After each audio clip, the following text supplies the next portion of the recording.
Yes.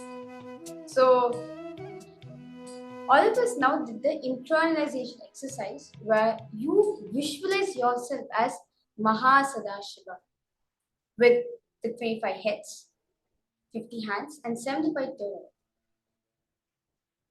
See, the 25 manifestations, 25 heads of Paramashiva, which we are seeing, it is nothing but to show that we are infinite, we are eternal, we are infinity. We are not bound to how we are. We are not bound to the small one identity which we carry, but we are Mahasadashiva, the infinite one, the ever expanding one. See, synesthesia is actually the experience of oneness in physical sensory level. Basically, see, when you do normal palm manifestation, you experience oneness with Swamiji in the being level. Like, for example, you guys have been manifesting the power of consciousness over matter. In the power of consciousness over matter, you experience you and the coconut and Paramashiva, one and the same. You are in tune with each other. You are in oneness with each other. The same oneness, you bring it in a sensory level. We connect it with our 5 senses. Like, you can be able to hear colors. You can feel the sound in your vibration. And you can taste shapes in your tongue. Not just limiting yourself to the uh, 5 senses, which each and every sense can do. Like, for example, your eyes. According to what we are taught, our eyes can only see, can only perceive things around us. But this power of synesthesia will make you experience the 5 components of eye, where through eye you'll be able to see, through eyes you'll be able to hear, and through your ears you'll be able to feel the colors, you'll be able to hear the sound, you'll be able to hear colors. So it's nothing but through these 5 senses, you are experiencing various other component. You're not just limiting to one component of that sense, whereas you are using that one sense for all 5 aspects of the senses. Like how we are able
Vareja, that was a very beautiful way of explaining this power.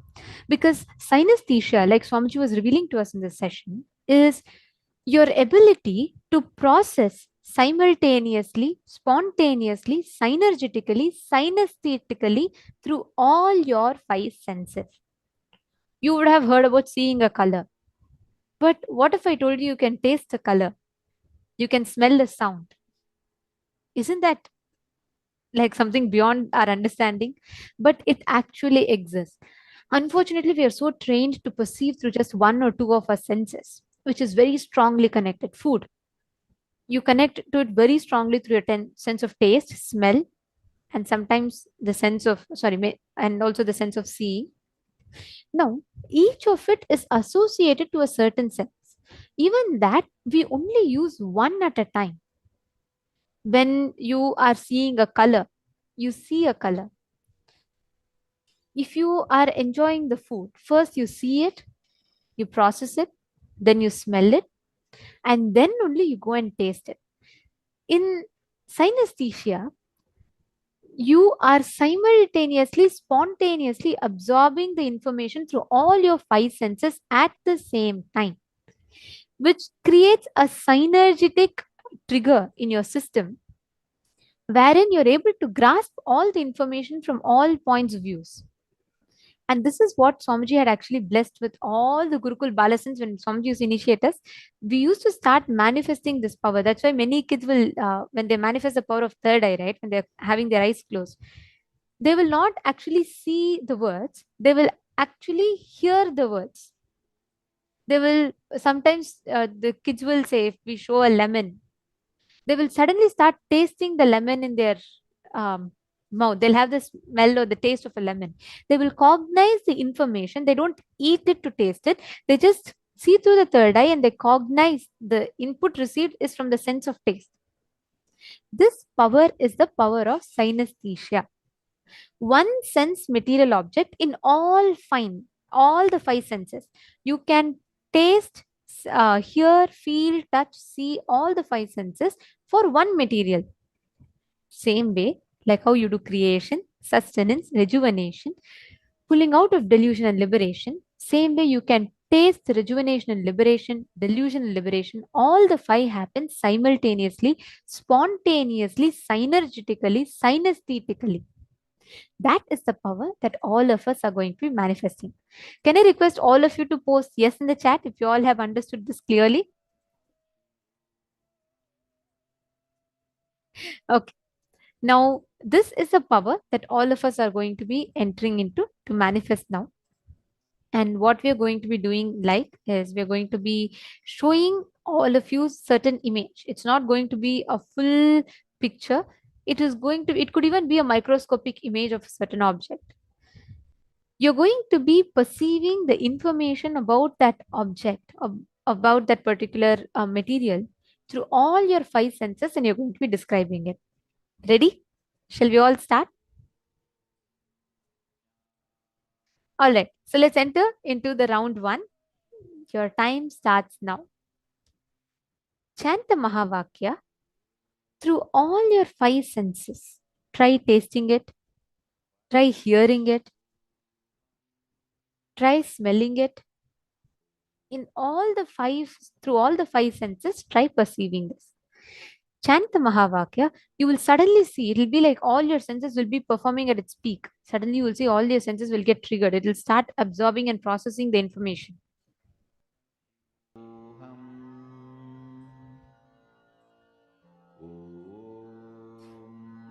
Nithyananda Paramashivoham Om Nithyananda Paramashivoham Om Nithyananda Paramashivoham Om Nithyananda Paramashivoham Om Nithyananda Paramashivoham